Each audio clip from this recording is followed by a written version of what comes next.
Wally and I are going to go through this PowerPoint on the Division of Reclamation, Mining, and Safety. And I just wanted to, first of all, just give a little bit about our organization. We're within the Department of Natural Resources. We have two offices. One is the Office of Active and Inactive Mines, and Bruce Stover is the director of that, and you met Bruce earlier. He handles three programs, the Abandoned Mine Program, the Mine Safety and Training Program, and also the Coal Mine Board of Examiners. We have the Office of Mineland Reclamation, that's the regulatory authorities. We have a coal program, a coal regulatory program. There's 11 active coal mines in Colorado. And then the Minerals Regulatory Program, and Tony Waldron is the director of that. And then we have our Fiscal Management, Information Technology, and the Mineland Reclamation Board. So I just wanted you all to know that within the Division of Reclamation, Mining, and Safety, there's the regulatory side, and then we also deal with abandoned mines. This is a little bit about our funding sources. We have, at the start of the legislative session, we had 70 employees. I don't think we quite have that anymore. We had a couple of vacancies that I think the legislature has captured. But we have about, it's about $10 million budget. Most of our funding comes from cash funds, that's severance tax. And that's the tax that the industry actually pays. It's from oil and gas production, would come from CC&V, and from probably the Henderson mine that mines molybdenum. And then once Climax gets started, they would start paying severance tax. So a majority of our funding comes from severance tax. We also get a large portion of federal funds that comes from the Office of Surface Mining to run the coal regulatory program as well as part of the abandoned mine program.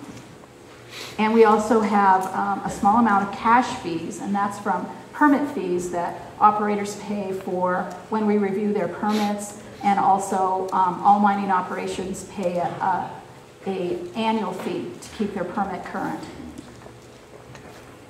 As I mentioned, we have a Mineland Reclamation Board. That's a multi-interest citizen board that establishes our regulations, standards, and policies that guide our division. Anytime we make a decision, it can be appealed to the Mineland Reclamation Board, and those members are appointed by the governor and confirmed by the legislature, and they serve every 4 years, and it's a 7-member board, and we meet monthly.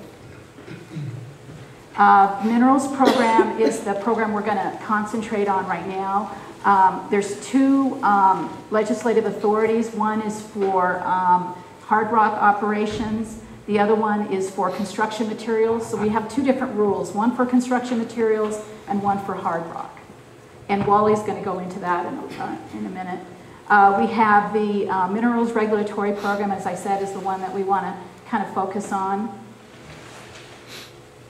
This is just some program statistics. There are 1,600, or about 1,539 mine sites. Now that includes both hard rock and construction materials. Exploration sites, 245. Permitted acreage, 181,000. Permitting actions, 596. That would include permits coming in, revisions, that kind of thing. 629 inspections. That's what the minerals program does.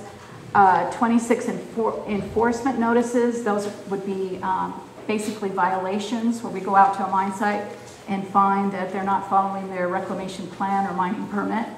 And then total bond amount is $423 million. And that money is held by the state. Each mining operation is required to put up a bond. Should that mining company go in bankruptcy or not be able to perform their mining operations, their permit would be revoked and their bond forfeited, and the state would have to go in and reclaim those sites.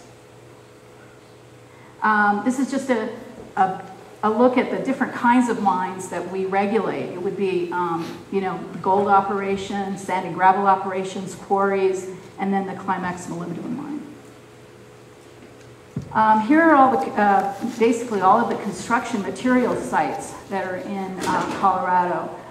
So this is just to kind of show the kind of workload that that program has. And these are the active Hardrock sites in Colorado. And this includes, you know, gold, silver, molybdenum, and also uranium. County authorities, DRMS does not decide should a mine be in this place, okay? We have a lot of issues sometimes that come to the county where, you know, it's kind of a NIMBY, not in my backyard, but really, you know, we just don't have that kind of jurisdiction over should a mine be somewhere. It's really, you know, that's a local land use decision.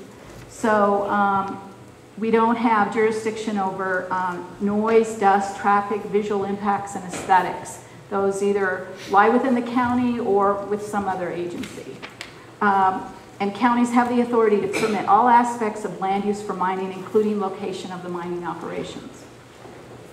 And mining can be conducted on land approved for mining by special use permit or zone 4 by local governments. Operators may get a permit from DRMS before they receive a permit from the local government, but they can't commence mining until they do have that approval from local government, whatever that kind of approval was. And a few years ago, those two were kind of connected.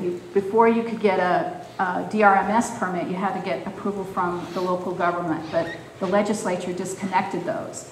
So now you can go either route. You can go and get your local land use permit first and then come to DRMS, or you can get our permit and then go for your local government permit. And then Wally is going to take over from here. And Wally is one of my most trusted employees. And he is stationed out of our Durango offices and handles a lot of the mining permit activities here in the San Juans.